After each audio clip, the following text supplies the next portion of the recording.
my very small sidekick. This is my daughter, Audrey. Yay, Audrey! Who's in it entirely for the ice cream. Now, she's wearing purple today. He is not, but I will ask His Worship, Mayor Naheed Nenshi, to come and say a few words. Purple shoes.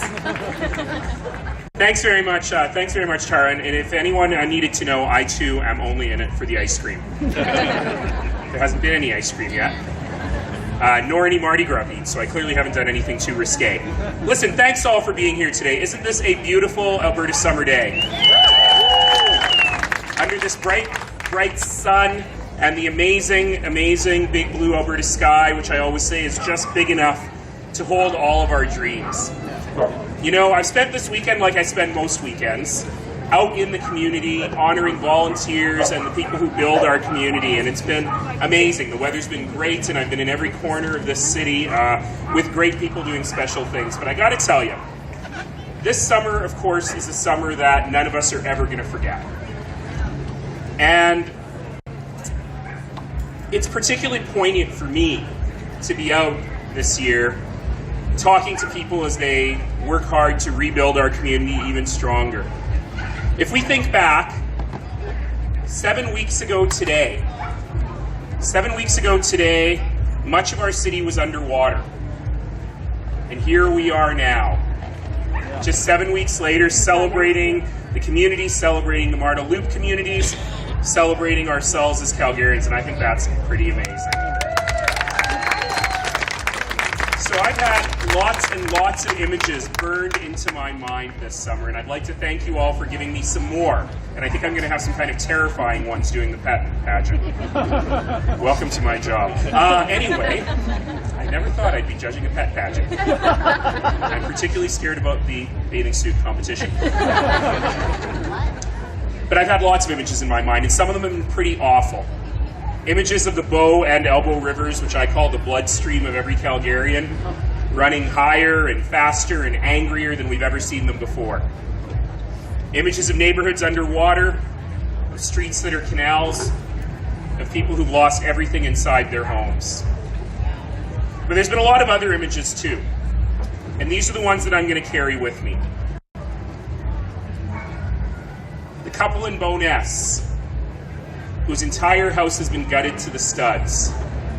They took a piece of plywood and painted something with spray paint and put it up on the tree in their front yard. The tree wasn't touched, they were very lucky. And it said, "We lost some stuff. We gained a community." And to me, that's really what this has all been about. Images of those public servants, the wastewater and water treatment guys risking their lives, because remember, they work in the river to make sure that we had safe, clean drinking water throughout the entire thing. The police officers on the 20th hour of their shift, treating elderly citizens with compassion and care and love as they were evacuating them from their homes. All the public servants that we are so blessed to have. I get to go to work every day with 20,000 colleagues. Brian Churchman, by the way, is one of my colleagues. In addition to the great work he does for the Alberta, help me out, ARCs. The crew, the word crew is what confuses me in the whole thing. In addition to that, of course, he too is a great public servant, one of my colleagues at the City of Calgary. And I'm blessed to have them. I'm blessed to have great politicians, sure. The two aldermen for this area who are both incredible, hardworking, and both of whom were deeply, deeply impacted by the flood. And they're both here today, Alderman John Marr and Alderman Brian Pincott. I'm blessed to have them both as colleagues. Thank you both. But more important than that, more important than all the public servants, whether they're politicians or the garbage men, I think they have fancier titles now, I still call them garbage men, who worked 18-hour shifts going up and down the streets of neighborhoods to try and bring a bit of normalcy back. But you know what?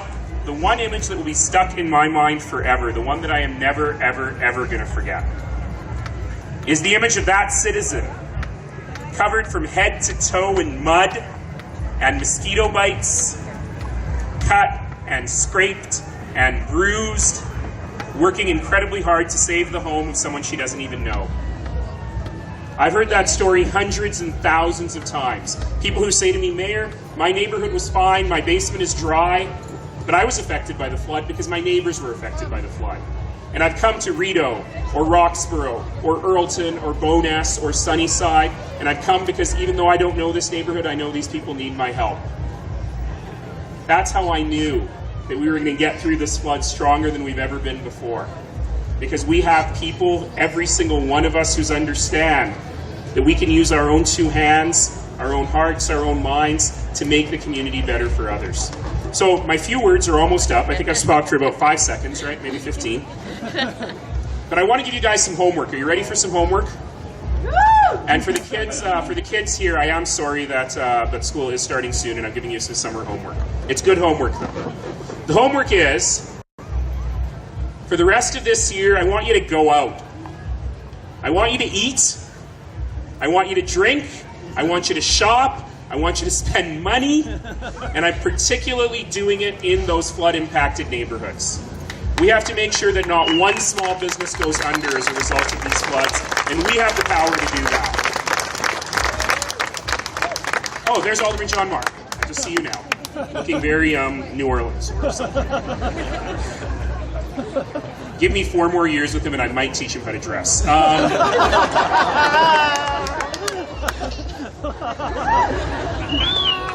And he does it at council meetings too. The other thing I want you to do is make sure that we are looking after our neighbors, because yesterday I was at an event, and when they introduced me, they said the cleanup is just about complete.